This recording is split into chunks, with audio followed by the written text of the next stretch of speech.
नमस्कार, करेन्ट न्युजमा यहाँलाई हार्दिक स्वागत छ। म हुँ प्रकाश गिरी। करेन्ट न्युजमा हामी कुनै पनि विषयवस्तु उठान मात्र गर्दैनौँ, यसको चिरफार अनि विश्लेषण पनि गर्ने गर्दछौँ। कोरोना भाइरसको सङ्क्रमण विश्वव्यापी रूपमा फैलिँदाखेरि नेपालले उच्च सतर्कता अपनाउन थालेको छ। अब अस्पतालहरूमा मात्रै उच्च सतर्कता होइन, अब व्यक्तिमा यस खालको उच्च सतर्कता अपनाउनु पर्छ भनेर सरकारले 25 जना भन्दा बढ्ता भेला नहुनु भनेको छ र यो सोशल डिस्टेन्सिङको कुरालाई सरकारले उच्च प्राथमिकतामा राखेको छ, जसलाई आम मानिसहरूले पनि सरकारलाई पत्याइदिएर विश्वास गर्दै त्यस अनुसारको काम गर्न थालेका छन्।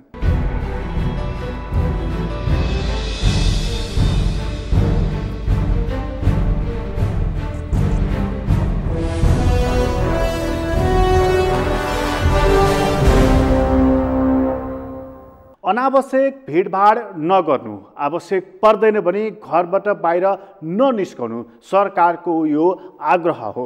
सरकारले यस कारणले यो आग्रह गरेको हो कि जति धेरै भिडभाड हुन्छ त्यस्तो ठाउँमा यदि कोरोना भाइरसबाट सङ्क्रमित मानिस फेला पर्यो र त्यहाँ संसर्ग हुन पुग्यो भनेदेखि त्यसले एउटा ठुलो रूप धारण गर्न सक्नेछ।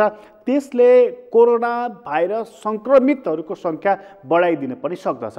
त्यसैले अब त्यस्तो खालको स्थिति नआओस् भनेर सरकारले सार्वजनिक स्थलहरूमा भिड कम गर्ने उपायहरू अपनाउन थालेको छ। त्यसैको लागि स्कुल कलेजहरू बन्द गरिएको छ भनेदेखि अब त्यसैको लागि अन्य ठाउँहरू बन्द गर्ने भनेर सार्वजनिक ठाउँहरूमा निगरानी गर्न थालिएको छ र यसका विभिन्न चरणहरू देख्न थालिएको छ र यसैमा थप छलफल गर्ने, थप छलफल मार्फत नयाँ खालका नियमहरू ल्याउने सरकार तयारीमा पुग्न थालेको छ। र आजको अङ्कमा चाहिँ हामी यो ठाउँमा पुगिरहँदाखेरि प्रधानमन्त्रीले देशवासीलाई विशेष सम्बोधन गरेका छन् र विशेष सम्बोधन मार्फत उनले देशवासीलाई के भन्न चाहेका रहेछन् र देशवासीले गर्नुपर्ने कुरा चाहिँ के रहेछ, सुरुवातमा हामी त्यो कुरा प्रस्तुत गर्दैछौँ।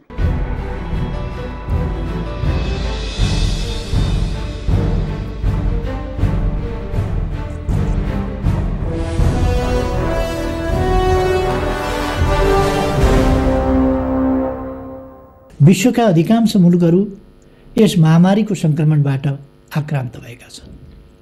सुखद पक्ष, अहिलेसम्म यस सङ्क्रमणको प्रत्यक्ष प्रभाव हाम्रो देश नेपालमा देखिएको छैन, तर हामी पनि यस जोखिमबाट ढुक्क हुने अवस्थामा पनि छैनौँ। नागरिकको स्वास्थ्य र सुरक्षालाई मैले सधैँ उच्च प्राथमिकतामा राखेको छु। कोरोना भाइरस सङ्क्रमणको सम्भावित जोखिम र यसबाट उत्पन्न हुन सक्ने प्रभावका बारेमा चिन्तित रहेकोले प्रारम्भदेखि नै स्पष्ट कार्ययोजना बनाई काम गर्न मैले निर्देशन दिँदै आएको छु। देशमा सङ्क्रमण भित्रिन नदिने, सचेतना जगाउने, निगरानी र क्वारेन्टाइनको प्रबन्ध मिलाउने र सङ्क्रमितको उपचारको व्यवस्था मिलाउने रणनीति लिई सरकारले सुरुको अवस्थाबाट नै विशेष तयारी गर्दै आएको छ। यस क्रममा मैले मेरो नेतृत्वमा 5 वटा तयारी बैठकहरू सम्पन्न गरी छिमेकी चीनको वुहान सहरबाट विद्यार्थीहरूको उद्धार र क्वारेन्टाइनको व्यवस्था गरिएको सबैलाई जानकारी नै छ।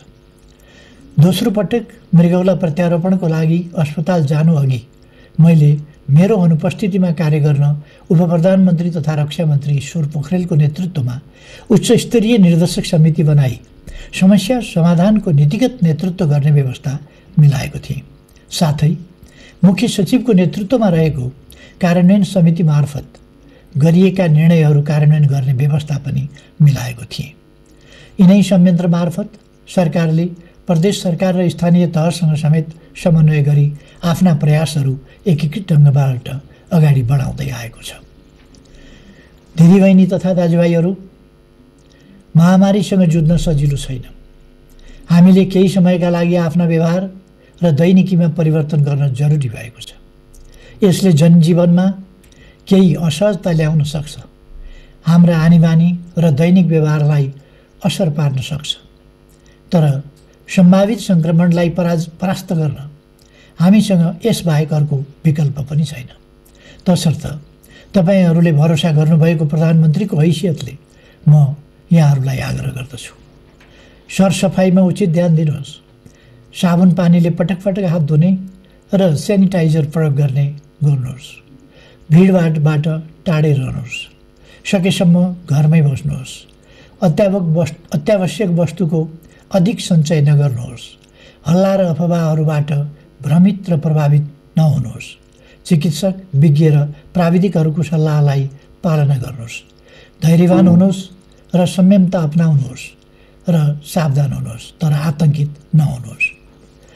सङ्क्रमित मुलुकबाट नेपाल आएका सबै आफू बस्न, आफ्नो परिवारलाई बचाउन र समुदायलाई सङ्क्रमणबाट जोगाउन कम्तीमा 14 दिन घरमा क्वारेन्टाइनमा बस्नुपर्दछ। सबै दिदीबहिनी तथा दाजुभाइहरूले यस अप्ठ्यारो घडीमा जिम्मेवार नागरिकको भूमिका निर्वाह गर्नुहुनेछ भन्ने मैले विश्वास लिएको छु। सङ्क्रमणको रोकथाम, नियन्त्रण र उपचारका लागि सरकारले कुनै कसर बाँकी राख्ने छैन। यसका लागि देशभरका अस्पतालहरूबाट सेवा प्रदान गर्ने, पर्याप्त औषधि र उपकरणहरूको प्रबन्ध गर्ने, आवश्यक जनशक्तिको व्यवस्था गर्ने कार्यलाई उच्च प्राथमिकतामा राखिएको छ। यस कार्यमा प्रत्यक्ष रूपमा संलग्न रहने चिकित्सक, नर्स, स्वास्थ्यकर्मी र सुरक्षा निकाय लगायतका जनशक्तिलाई उचित प्रोत्साहनसहित उच्च मनोबलका साथ परिचालन गर्ने व्यवस्था मिलाइएको छ। विद्युतीय माध्यमबाट प्रवाह गर्न सम्भव हुने निजी क्षेत्रका सेवाहरू सम्बन्धित कर्मचारी र सेवा प्रदायकले घरबाटै प्रदान गर्न प्रोत्साहित गरिनेछ। तर सबै सरकारी कर्मचारीहरू र अत्यावश्यक सेवामा कार्यरत निजी क्षेत्रका समेत कर्मचारीहरूले यथावत रूपमा आफ्नो कार्यालयमा उपस्थित भई नियमित कामकाज गर्नुहुनेछ। सार्वजनिक सेवा प्रवाहका लागि आवश्यक पर्ने निजी सहित सबै प्रकारका सवारी साधनहरू आवश्यकता अनुसार सञ्चालन गर्ने व्यवस्था मिलाइएको छ। निजी क्षेत्र समेतको सहयोगमा खाद्यान्न लगायतका अत्यावश्यक उपभोग्य सामग्रीको नियमित आपूर्ति हुने व्यवस्था मिलाइएको छ। तर अप्ठ्यारो समयको फाइदा उठाउँदै कृत्रिम अभाव सिर्जना गर्न, जमाखोरी तथा कालोबजारी गर्ने, खाद्य वस्तुमा मिसावट गर्ने जस्ता आपराधिक काममा कोही संलग्न भएको पाइएमा प्रचलित कानुन बमोजिम कडाभन्दा कडा कारबाही समेत गरिने स्पष्ट पार्दछु। विश्वव्यापी यस महामारीले समग्र अर्थव्यवस्थामा पारेको असरका सम्बन्धमा अर्थ मन्त्रालयले सूक्ष्म अध्ययन गरिरहेको छ। अर्थव्यवस्थामा परेको र पर्न सक्ने प्रभावको विश्लेषण गरी अर्थतन्त्रमा सङ्कुचन आउन नदिन सरकारले छिट्टै उपयुक्त कार्यक्रमहरू ल्याउने नै छ। उद्यमी तथा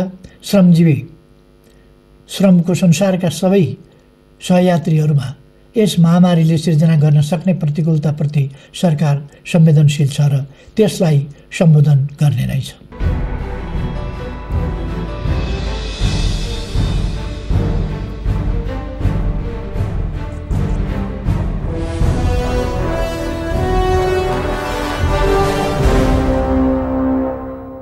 प्रधानमन्त्रीको सम्बोधनले देशवासीलाई आश्वस्त पार्न खोजेको, सरकारप्रति विश्वस्त पार्न खोजेको कुरा त प्रष्टै झल्किन्छ। यसमा आम मानिसहरूले गर्नुपर्ने केही सामाजिक दायित्वहरू पनि रहेका छन्। यदि आफूलाई कोरोना भाइरस लागेको शङ्का लाग्दछ भनेदेखि खुरुक्क आफू शुक्रराज ट्रपिकल हस्पिटलमा गएर चेक जाँच गराउने यो काठमाडौँको हकमा लागू हुँदछ। यसै गरी काठमाडौँभन्दा बाहिर रहेका स्थलहरूमा पनि सरकारले तोकेको स्थलमा गएर त्यहाँ चेक जाँच गराउन सकिनेछ र त्यसको लागि सरकारले हटलाइनको व्यवस्था पनि गरेको छ। अब यो गरिरहँदाखेरि सरकारले अर्को एउटा उपाय पनि अपनाएको छ कि उसले विभिन्न ठाउँहरू उसले बन्द गरिदिएको छ र यो बन्द गर्ने क्रम अब संसददेखि लिएर नेपालगञ्जले त यातायातको सेवालाई पनि निषेध गरिदिएको छ। भित्र जानेर आउनेको लागि पनि कहाँ कहाँ के बन्द भएका छन् त त्यो बन्दको मूल कारण चाहिँ के हो त? अब हामी एउटा रिपोर्ट मार्फत प्रस्तुत गर्दैछौँ।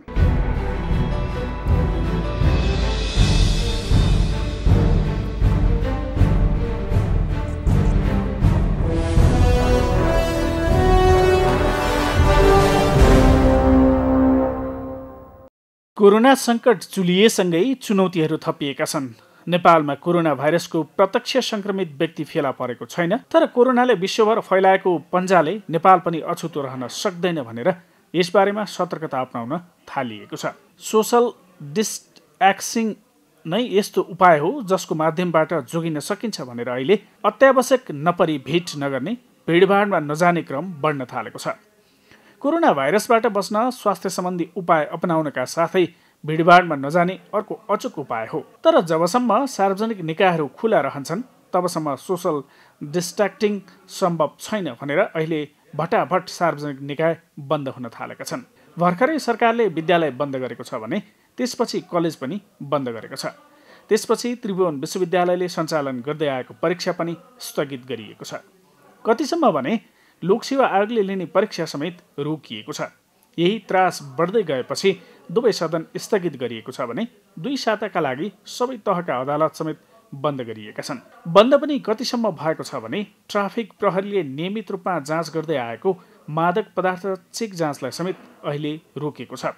यति मात्र होइन, मापसे चेक गर्दा दोषी पाइएका चालकलाई लिने गरेको नियमित कक्षा पनि बन्द गरिएको छ। बन्द केवल सरकारी निकाय मात्र होइन, गैर सरकारी निकाय पनि बन्द हुन थालेका छन्। सरकारले विदेशबाट नेपाल आउने पर्यटकलाई रोकेको छ भने नेपालबाट विदेश जानेलाई पनि रोक्न थालेको छ। जब आगन्तुकको सङ्ख्या कम भयो तब होटल पनि बन्द भएका छन्। पर्यटक क्षेत्र यसरी बन्द भएको छ। कतिसम्म भने नेपालगञ्जमा यातायात सेवामा समेत निषेध गरिएको छ। नेपालगञ्जबाट बाहिर जान र बाहिरबाट नेपालगञ्जमा प्रवेश गर्न समेत निषेध गरिएको छ। कोरोना प्रभावितको आवागमन नहोस् भनेर यस्तो व्यवस्था गरिएको हो।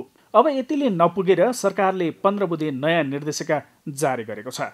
सरकारको यो निर्णयमा मन्दिर मस्जिदमा समेत 25 जना भन्दा बढी भेला नहुन निर्देश गरिएको छ। अति आवश्यक नपरी घरबाट बाहिर ननिस्कन समेत आग्रह गरिएको छ। सरकारको यो आग्रह अनुसार नै अब हरेक व्यक्तिले भेटघाट कम गर्ने, अति आवश्यक नपरी ननिस्कने प्रतिबद्धता जनाउन थालेका छन्। र रोचक कुरा के छ भने काठमाडौँबाट गाउँ फर्किनेको सङ्ख्या वात्तै बढेको छ। एकै दिनमा 1 लाख मानिस काठमाडौँबाट आफ्नो थापथलो फर्कन थालेका छन्। 2072 सालमा आएको भूकम्पले नेपाल तहस-नहस पारेको थियो। यस बेलामा नेपालको स्थिति कमजोर बनेको थियो। कतिपय विश्लेषकहरू भूकम्पबाट समेत गुज्रिएको नेपाल कोरोनाबाट पनि मुक्त हुने अनुमान गर्दछन्। तर अर्का थरी विश्लेषकहरू के भन्छन् भने भूकम्पमा नेपाल मात्र सङ्कटमा परेको थियो र बाँकी विश्व सुरक्षित थियो। तर यसपटक नेपालभन्दा बाँकी विश्व झन् बढी असुरक्षित छ। यस्तो बेलामा नेपालले अन्य मुलुकबाट सहायता पाउने सम्भावना न्यून रहन्छ। सानोतिनो कुराले पनि नेपाललाई सताउन सक्छ। जस्तो मास्क, सेनिटाइजर, औषधिको पनि सङ्कट पर्न सक्छ। त्यसैले यसको जोहो नेपालले नै गर्नुपर्नेछ। नेपालमा कोरोना भाइरसको सङ्क्रमण देखिन नदिन जति सतर्कता अपनाउनु पर्ने हो, त्यसपछि यदि कोरोना देखा परेमा यसबाट कसरी जोगिने भन्नेमा पनि उत्तिकै सतर्क र सचेतनापूर्वक तयारी गर्नुपर्छ। कोरोना भाइरसको परीक्षण गर्ने किट, आइसोलेसन वार्ड, क्वारेन्टाइन पर्याप्त मात्रामा निर्माण गर्नुपर्छ। त्यति बेला टेकुको शुक्रराज ट्रपिकल अस्पतालले मात्र यसको रोकथाम वा उपचार गर्न सक्ने छैन। अहिलेदेखि नै कोरोना भाइरसको सङ्क्रमण हुन नदिन औषधि छर्कने, कीटाणु मार्ने उपाय अपनाउने लगायतका काम गर्नुपर्छ। सरकारी मात्र होइन, गैर सरकारी संस्थामा पनि यस्ता उपाय अपनाउनु पर्दछ। सार्वजनिक स्थलमा निःशुल्क मात्रामा सेनिटाइजर र मास्क वितरण गर्नुपर्छ। यति बेला पनि नाफा कमाउन खोज्ने मुनाफाखोरलाई सजाय दिनुपर्छ। समाजमा डर फैलाउने होइन, बरु पर्याप्त सूचना दिएर हामी यस रोगको विरुद्धमा लड्न सक्छौँ भनेर उत्साह बढाउनुपर्छ। जनतामा सरकारप्रति विश्वास जगाउनुपर्छ। अहिले अनेक प्रश्न किन भइरहेको छ भने सरकारले पर्याप्त सूचना दिएको छैन र यदि कोरोना साँच्चीकै देखिएको खण्डमा हामी सुरक्षित हुन सक्छौँ भनेर मानिसले आश्वस्त हुन खोजेको मात्र हो। यसलाई सरकारले अन्यथा लिनु हुँदैन।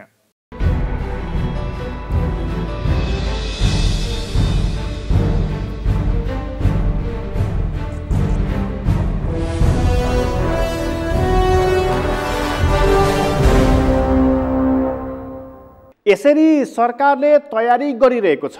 व्यक्तिगत तवरमै पनि व्यक्तिहरूले विभिन्न खालको प्रतिबद्धताहरू जनाउन थालेका छन्। यदि आवश्यक पर्दैन भने घरबाट बाहिर ननिस्कने, निस्केकै छ भनेदेखि पनि भेटघाटलाई कम गर्ने, भेट्नै पर्ने छ भनेदेखि पनि 1 मिटरको फरकपनमा भेट्ने, मास्क लगाएर हिँड्ने र सेनिटाइजरहरू प्रयोग गर्ने, यो एउटा उपाय हो कोरोना भाइरसबाट जोगिने। तर अहिलेसम्म पनि नेपालमा कोरोना भाइरसको संक्रमित बिरामी नदेखिएको हुनाले हामी एक हिसाबले ढुक्क छौँ कि नेपाल सुरक्षित छ भनेर। तर अर्को हिसाबले ढुक्क पनि छैनौँ कि विश्वभरि नै यो रोग फैलिएको हुनाले कहीँ न कतै कसै न कसै गरी नेपालमा पनि यदि यो रोग छिर्यो भनेदेखि यसले अप्ठ्यारो पार्न सक्छ भनेर कहीँ न कहीँ मनमा त्रास पनि छ, भय पनि छ।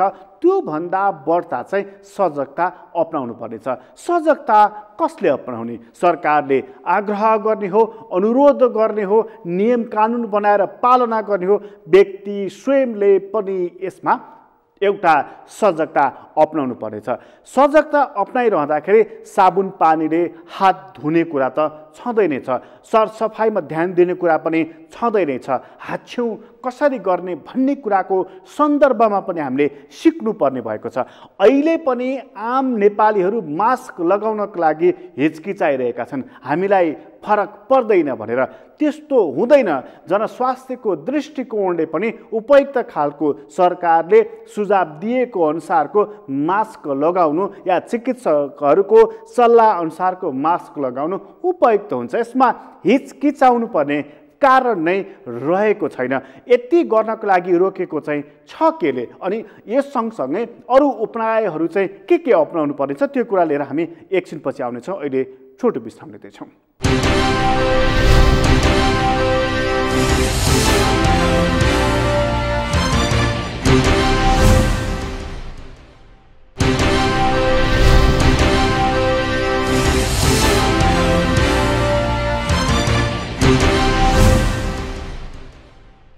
विश्रामपछि पुनः स्वागत छ। हामी करेन्ट न्युजमा छौँ र करेन्ट न्युजमा कुराकानी गर्दैछौँ कोरोना भाइरसबाट जोगिने कसरी भनेर। नेपालको लागि एउटा अवसर पनि रहेको छ। चीनको वुहानबाट सुरु भएको यो कोरोना भाइरस अहिले चीनको वुहानमा भन्दा इटालीमा धेरै मानिसहरूको मृत्यु भइसकेको अवस्था रहेको छ। चीनपछि इटाली पुगेको यो इटाली यस्तो ठुलो एपिसेन्टर बनेको छ। अब त्यहाँबाट सङ्क्रमित यो भाइरस कहाँ गएर यत्तिकै ठुलो रूपमा विस्फोट हुने हो यसै भन्ने खालको अवस्था बनेको छैन। तर युरोपलाई यसले हब बनाइरहेको छ। यस्तो बेलामा नेपाल सतर्क हुनुपर्दछ। त्यसै कारणले नेपाल एयरलाइन्सले भारतमा गरिरहेको उडानलाई पनि रद्द गरेको छ। अन्य केही उडानहरूलाई पनि रद्द गर्नको लागि माग हुन थालेको छ र अब सरकार योभन्दा बढ्ता अझ बढी स्ट्रिक्ट हुने खालको नीति लिएर अघि बढिरहेको देखिएको छ। यस्तोमा हरेक व्यक्तिले एउटा उपाय अपनाउनु पर्नेछ। हरेक व्यक्ति स्वास्थ्यप्रति सजग हुनुपर्नेछ र लापरवाही सानोभन्दा सानोले पनि ठुलो रूप लिन सक्नेछ। त्यसैले हामी सचेत रहनुपर्नेछ। तर भयभीत भएर, डराएर, चिन्तित भएर होइन, सचेत भएर यसलाई जित्न सकिनेछ। त्यसको लागि चाहिँ के गर्न सकिन्छ, त्यसको लागि चाहिँ गर्नुपर्ने के छ त हामी एकजना चिकित्सकको सुझाव सहितको भनाइ यहाँ प्रस्तुत गर्दैछौँ।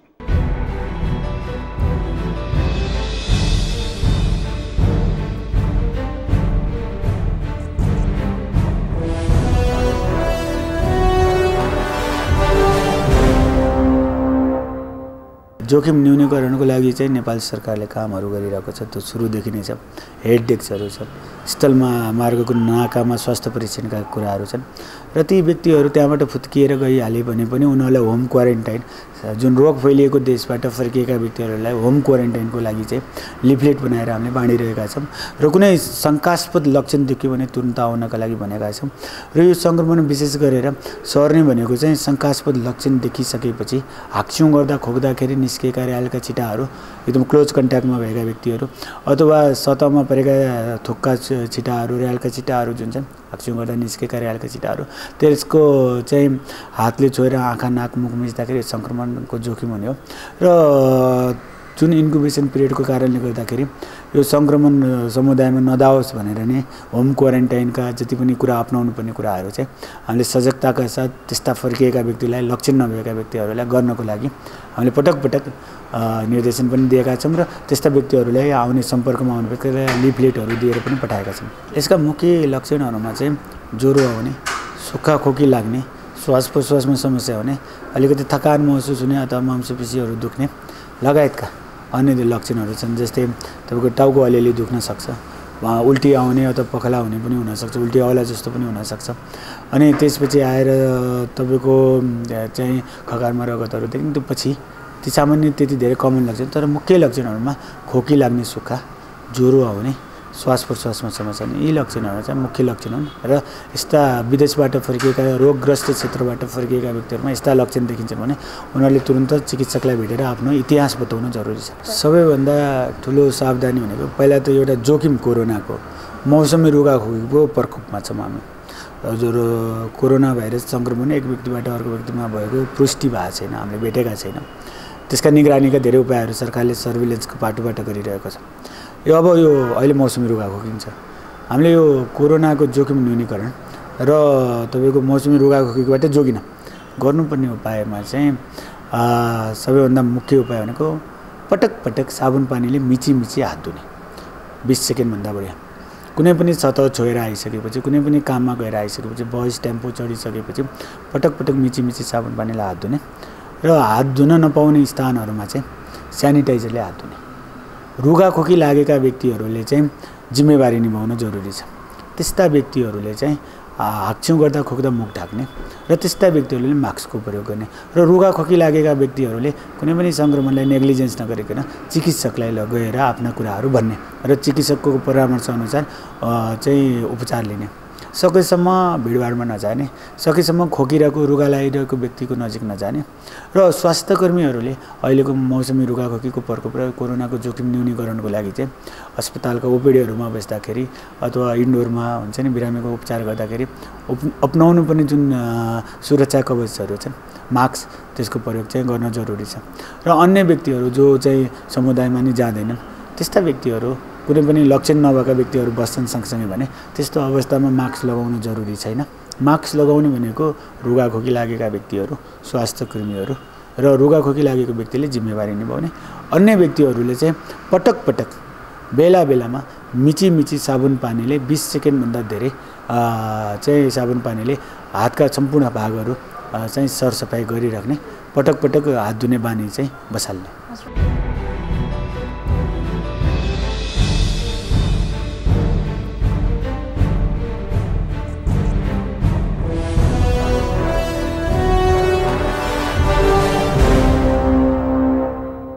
चिकित्सकले दिएको सुझावलाई हामीले मान्नुपर्दछ। यो विषम परिस्थिति हो, केवल नेपालमा मात्र होइन, विश्वभर छाएको यो एउटा कालो बादल रूपी कोरोना भाइरस छ। त्यसको विरुद्धमा लड्नको लागि हामी पहिला सबल हुनुपर्नेछ, सचेत हुनुपर्नेछ, त्यसपछि मात्रै लड्न सक्नेछौँ। त्यसको लागि नागरिक स्तरबाट गर्न सकिने कामहरू पनि रहेका छन्। जस्तो व्यक्ति सचेत हुने कुरा त अघि हामीले गरि नै हाल्यौँ। यहाँ समुदाय नै सचेत हुन सक्ने उपायहरू पनि रहेछन्। जस्तो नेपालगञ्जले एउटा नयाँ खालको नियम बनाएको छ। उसले त्यो नगरभित्र बाहिरबाट आएका सवारी साधनहरूलाई भित्र प्रवेश नदिने नीति लिएको छ र भित्रका सवारी साधनहरूलाई बाहिर नजाने नीति पनि उसले लिएको छ। यसले यदि सङ्क्रमित मानिसहरू आइहालेछन् भने पनि रोकिनेछ र भित्रको अवस्था बाहिर पनि जाने छैन।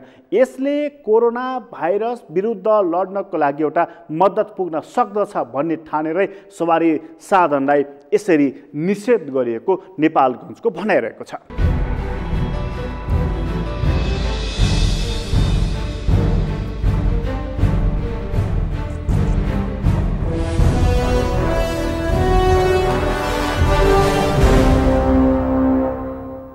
एकदम कडाइका साथ यो हामीले एकदम महत्त्वपूर्ण अरूभन्दा पनि महत्त्वपूर्णको विषयमा यसलाई एकदम तरिकाले चेक गर्नुपर्छ। प्रत्येक कोही नछुटोस् र सावधानी कसरी हुने र यहाँ खटेका सुरक्षा निकायहरूलाई मास्क आफूले प्रयोग गर्ने, के छ सुरक्षाका उपायहरू त्यो गर्ने र तीव्र यहाँभित्र कुनै सम्भावनालाई भित्रिने कुरालाई एकदम न्यूनीकरण गर्ने र सबै जनताहरूमा यो कुराको सुझाव दिने भन्ने।